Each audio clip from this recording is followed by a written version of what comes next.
प्रिय श्रोत्यांनो, आज आपण भारताच्या स्वातंत्र्य लढ्याच्या अद्भुत ऐतिहासिक प्रवासाबद्दल चर्चा करणार आहोत। हा प्रवास फक्त देशाच्या स्वातंत्र्यासाठीच नव्हे तर संपूर्ण मानवतेच्या स्वातंत्र्यासाठी प्रेरणादायक आहे। आपल्या पूर्वजांनी केलेल्या बलिदानामुळे आज आपण स्वतंत्र आहोत। चला या ऐतिहासिक प्रवासाचा एकूण सारांश आपण पाहूया। प्राचीन भारताची वैभवशाली परंपरा। आपला भारत देश प्राचीन काळापासूनच ज्ञान आणि समृद्धीने परिपूर्ण होता। विज्ञान, गणित, आयुर्वेद, तत्वज्ञान आणि साहित्य यात भारताने संपूर्ण जगाला मार्गदर्शन केले आहे। परंतु या समृद्ध परंपरेला ब्रिटिशांनी त्यांच्या वसाहतीच्या धोरणाने मोठा धक्का दिला। ब्रिटिशांच्या वसाहती धोरणाची सुरुवात 1757 साली प्लासीच्या लढाईनंतर ब्रिटिश ईस्ट इंडिया कंपनीने भारतात आपले पाय रोवले। त्यांनी येथील संपत्तीची लूट केली आणि आपल्या लोकांना गुलाम बनवले। त्यांच्या अन्यायकारक कर आणि शोषणाने भारतीय जनता खडबडून जागी झाली। पहिला स्वातंत्र्य संग्राम 1857 साली भारतीय सैनिकी शिपायांनी बंड पुकारले,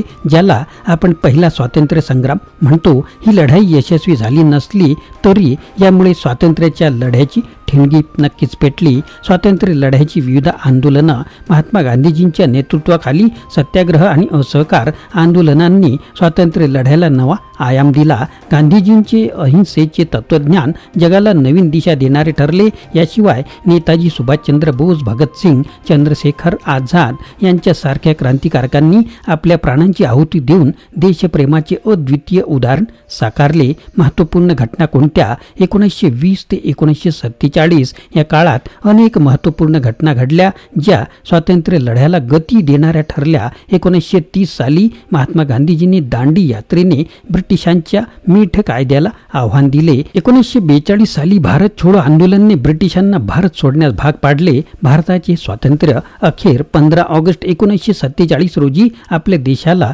ब्रिटिशांच्या जोखडातून मुक्तता मिळाली। या दिवशी भारताच्या स्वातंत्र्याचे सुवर्णद्वार उघडले आणि आपण एक स्वतंत्र राष्ट्र बनलो। स्वातंत्र्याचे महत्त्व काय आहे? आज आपल्याला हे स्वातंत्र्य मिळाल्यामुळेच आपण आपल्या अधिकारांचा उपभोग घेऊ शकतो। पण या स्वातंत्र्याची किंमत आपल्याला कधीही विसरता कामा नये। आपल्या पूर्वजांनी दिलेले बलिदान आणि त्यांची मेहनत यामुळेच आज आपण स्वतंत्र आहोत।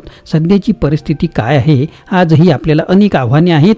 गरिबी, बेरोजगारी, शिक्षणाची कमतरता यासारख्या समस्या आहेत, पण आपल्याला या समस्यांवर मात करायची आहे आणि आपला देश एका नवीन उंचीवर पोहोचायचा आहे। आजच्या युवा पिढीला स्वातंत्र्य लढ्याच्या या अद्भुत प्रवासातून प्रेरणा घ्यायला हवी। आपल्या देशासाठी काहीतरी करण्याची भावना जागवायला हवी। आपल्याला आपल्या देशाच्या प्रगतीसाठी काम करायला हवे, कारण आपल्या स्वातंत्र्य लढ्यातील वीरांनी आपल्यासाठी हे स्वातंत्र्य मिळवून दिलेले आहे।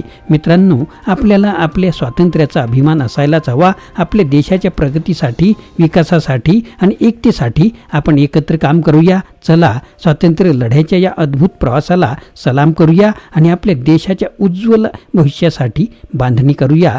जय हिंद।